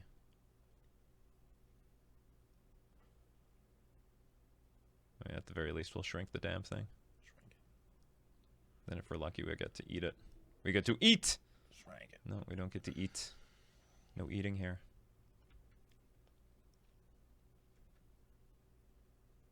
Okay, get hit for 2. Could be worse. They don't actually... Okay, they do have a bauble. Forgot about that. Their hand is about to get refilled. Not a bad draw. How many counter spells could you have post board? It would be ideal. I play this right now to play around like Stern Scolding. The problem is like Murktide sometimes has so many counter spells in their deck that they can't side them out. On the other hand, I would really hate for them to play Lightning Bolt, but maybe that's fine. If they play Lightning Bolt on my turn, then that means they can't... It'll be a little bit harder to trigger Ledger Shredder on their turn.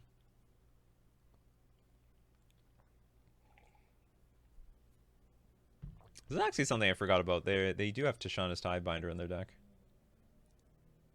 Do you think that bird is just renting that tux, or do you think he owns it? Huh? Do you think this bird is just renting this tux, or does he own it? I think... no, I don't think it's either. I think this was given by their employer. They have to return it upon termination of their job. Yeah, that's what I think about that tux. This is the Ledger Shredder. No evidence, no crime. What the hell does that mean, actually? The Ledger Shredder? What is a Ledger Shredder? He's cooking the books. They're on the ledge shredding something? No, a ledger is a book. Usually for accounting. Oh. Illegal accounting. Yes. Cooking modern, too. Now, the benefit here is that there are 2 creatures in play now when we play Trickster, so it is infinitely harder for our opponent to kill both of them, so at least one of them will stick. At least that's the idea. Another Ledger Shredder. I don't want to subtlety this. I have to get more creatures in play. This looks great for us, though. So we're gonna snipe one of the... We're gonna snipe the Channeler off. And then we can get Reejery in play.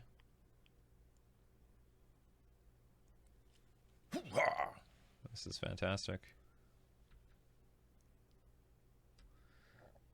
Bye. Yeah. See you later, pal. If we draw Lord, that would be so huge.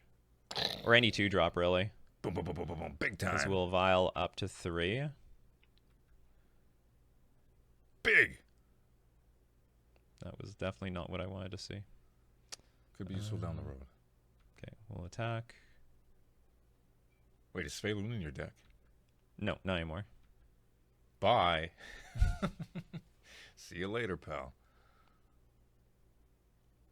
Oh, the greed. Yes, that's what we needed to see. A little bit of greed. Are you really that far behind? That's wild. Hoorah!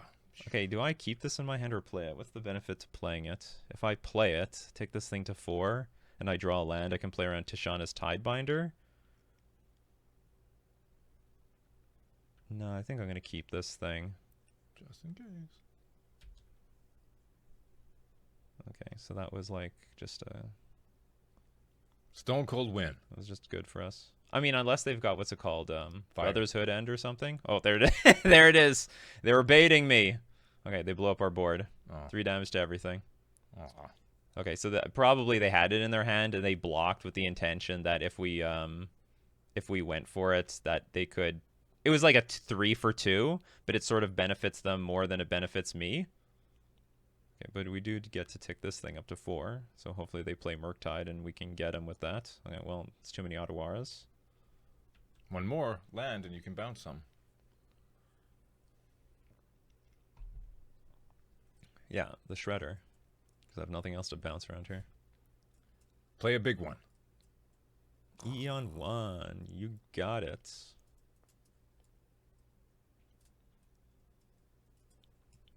Well, Gotta do it. I don't want to do nothing. It's definitely a waste of my subtlety, but I had nothing else. You can have it targeted to Teferi that's already on the board. At least it didn't get great value. I mean, that was only... Ooh, there's a Ragavan here.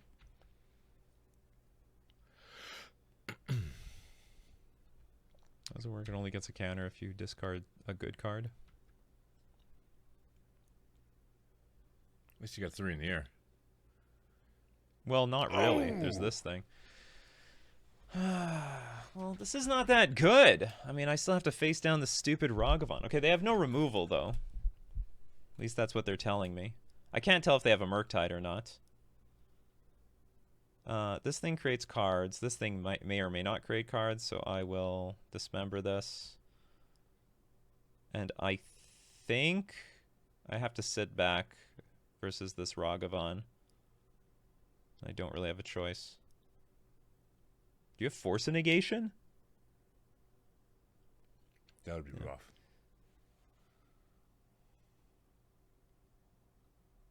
Remember, I mulliganed down to 5. That's why we're like a little bit less on resources than our opponent. They're sort of acting like they have Force of Negation here. Or they're just AFK at the moment. But if they play Force of Negation, maybe they get rid of a Murktide or something.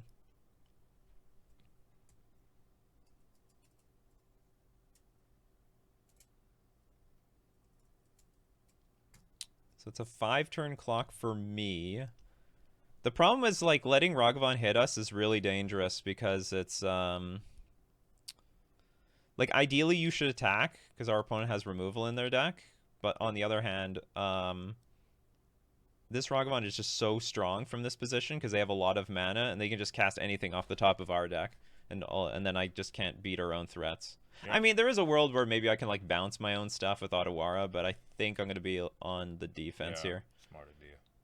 They can't churn through the deck now that Ledger Shredder's gone, but, like, a lot of their top decks are good. Unless they're Ragavan, then they're not good. It's all right.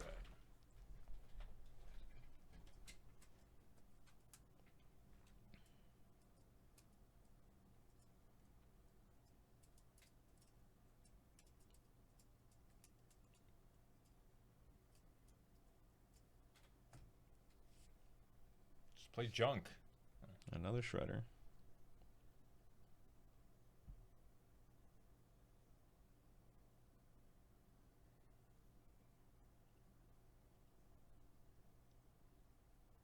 Oh, they'd have Murktide. I wonder if the last card in their hand is a Force Negation. Oh yeah, it's a big Murktide. Gonna need a trickster. No, I need a land.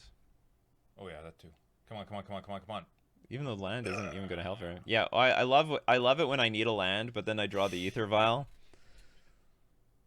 So on time. Okay, pass, take. I think I'm just dead. I don't think I can survive this. Yeah, I can't. I have to chump block Murktide and I'm just dead, right? Also, I should have played my Ether Vial, not that it matters very much. Ooh! I think I'll take that. I think I'm still dead, though, even when I take it. Like, I go to 1, what am I going to do? He's got a lightning bolt. If I tap out, I'm dead. Yeah.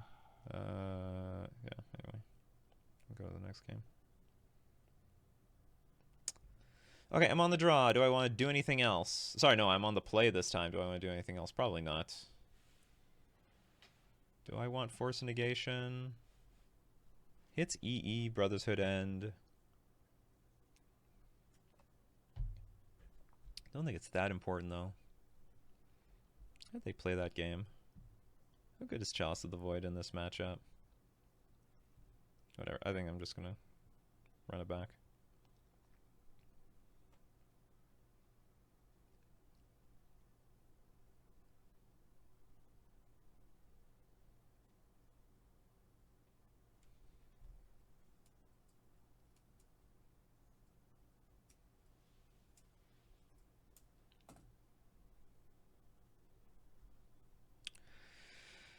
Hand is okay.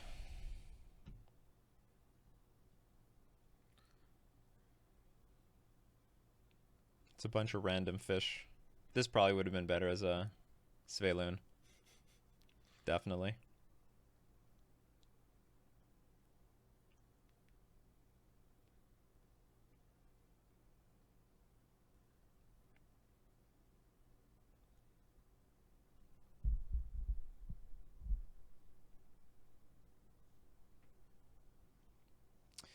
My opponent goes turn 1 Preordain. I will most definitely attack with my Mutavault.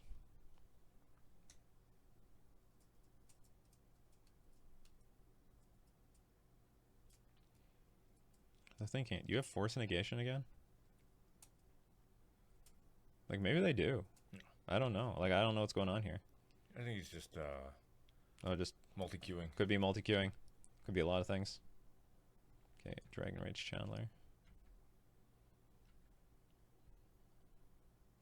I will attack into that, that's for sure.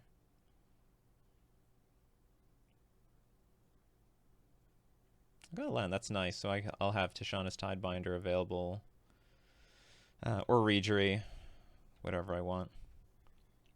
The choice is yours. Hopefully.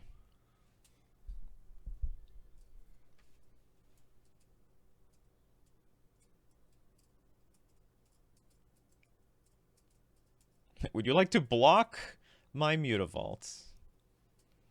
Yeah. Okay, I'm just going to assume the timing tells me nothing here. They're just playing, you know. Their attention is divided. I don't really care what they're doing, but, like, their attention is divided.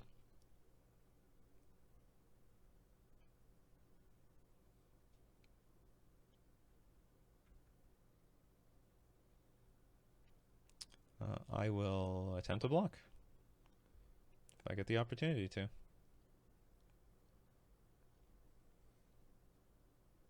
Although, admit it will really suck if they, like, fetch, lightning bolt my face, and just try to fill their graveyard or something. This is going to be cast into the fire or something, so it's lightning bolt. No, it's lightning bolt on the creature. I'm fine with that. I'm not. It's terrible.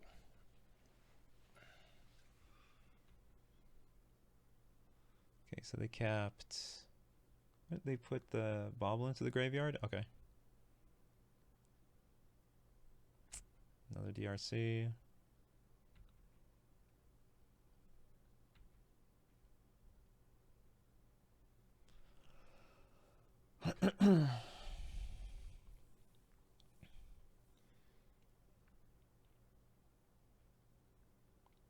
Can you trick bind the transformation?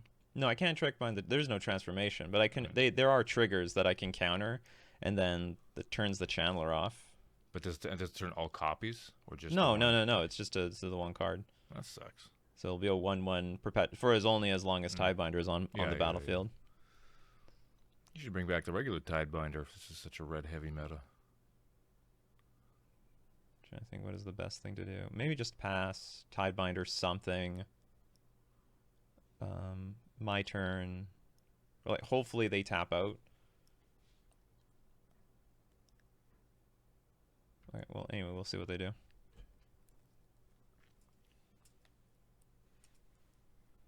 Then maybe I took my Vol up to 3. I'm not sure what I'll do. If we do put our opponent in a spot where they tap out, like this Lord of Atlantis will be pretty damn strong. It's huge. Hard to get them to do that, though. I could even attack for 2. Yeah, hold on. Do I want to put a stop here? I could attack for 2. Like, I could animate, Mutavault, attack. And then, even if they do nothing, I could do nothing. Tick my Vol up to 3. Play Reejerey. Then play, like, Tashana's Tidebinder. Like, attempt to make, like, a big play to tap them out. And if they don't use their mana, then I don't care. Like, I'm just really far ahead. Like, if they want to turn these Dragon Rage Channelers on, they have to tap out a little bit. Like, a little bit here.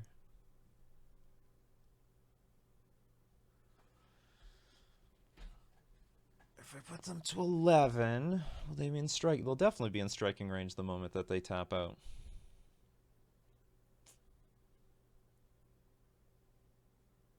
Yeah, originally I was going to play the Tidebinder, but you know what? Maybe I'm going to go for this other line. The Channelers are like a 4-turn clock away, even if they get them online. Instance, and they need a sorcery.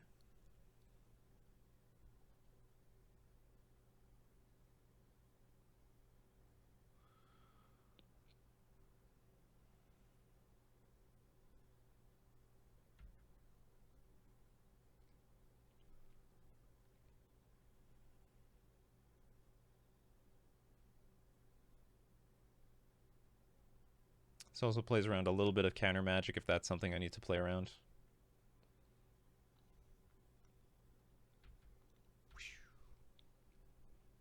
Okay, I'll take this stupid stop off of my... here. It's not necessary. It wasn't stupid when you needed it. I still gotta be afraid of Tashana's Tidebinder, though. It's hard playing against Murktide now. It's hard. There's the iteration.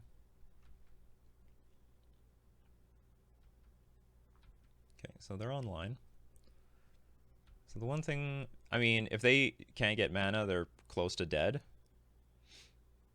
Usually, expressive iteration will find at least 1 land. Okay, they do find a Spire Bluff Canal. Okay, here comes Dragon Rage Chandler again. Okay, and they're keeping things on top of their deck now. Okay, so they're looking to see what I got on top of my deck. We're going to attack for 6. Okay, so this is where I don't think I'm playing my Lord here. I'm going to protect it from removal. Or is that even something I need protection from? Yeah. In fact, I might even want it to help trigger my Aether Vial.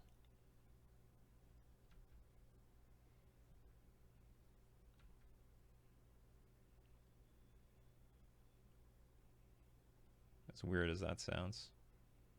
More lands is always good. I guess so.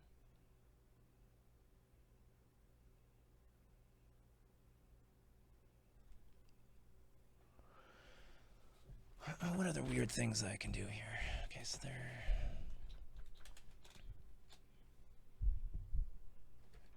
They definitely have some sort of removal. Unfortunately.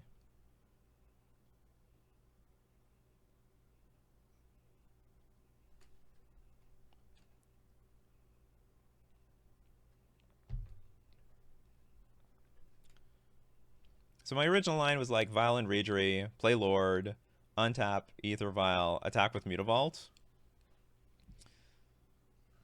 Probably that's just my best line. It's probably still my best line.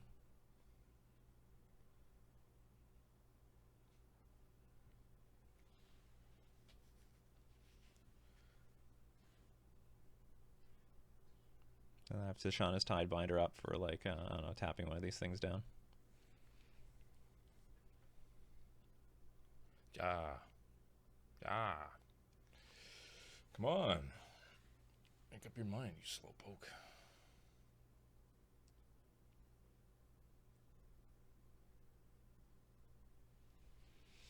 Would have been a great game for Chalice of the Void.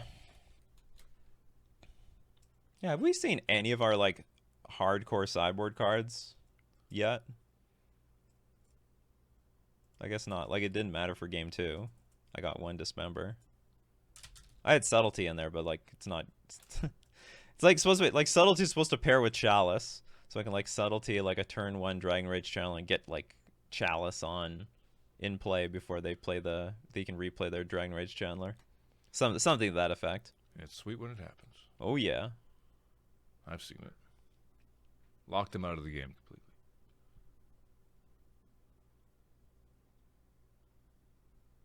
It'd be really suck if I got Stern Scolding here. He gave you a stern scolding. That's so bad! Oh, well.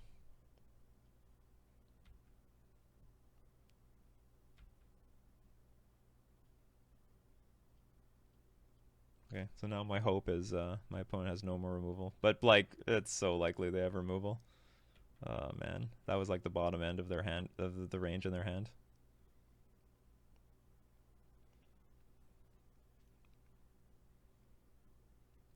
I am going to die. Tap out big for something huge that you can trick bind. It's so hard. No, there's nothing they can even do. The only thing I can hope for is they play a spell. It triggers Dragon Rage Channeler. I'll counter it.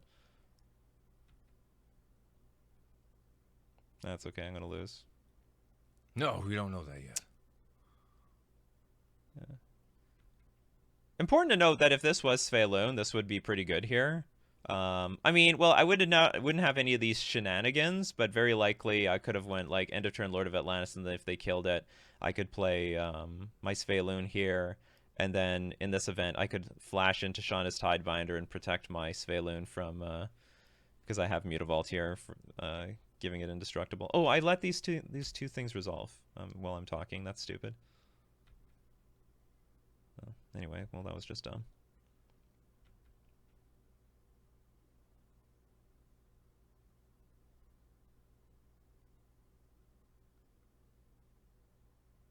I took an extra 2 damage for absolutely nothing.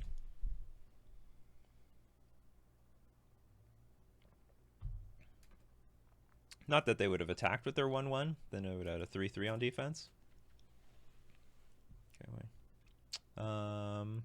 So my chances are I need to draw an Island Walk Lord and I win. Island Walk Lord for victory. No, sorry, I don't win. I'm at 7 life, they're at 8. Okay, I'm dead. There's like nothing I can do. Maybe a Trickster, I guess. Trickster into Island Walk Lord, because I can Trickster the Murktide. And they need to have no removal, and they need to have nothing. Dang. Yeah, dang. That's poke, folks. Could have used this a little bit earlier. Merfolk. And pass. Also important to note, double Dragon Rage Channeler hand. Definitely best possible hand versus Merfolk. Because this is the type of card that just looks... I would actually prefer to see turn 1 Ragavan over Dragon Rage Channeler. Anyway, I'm dead. No!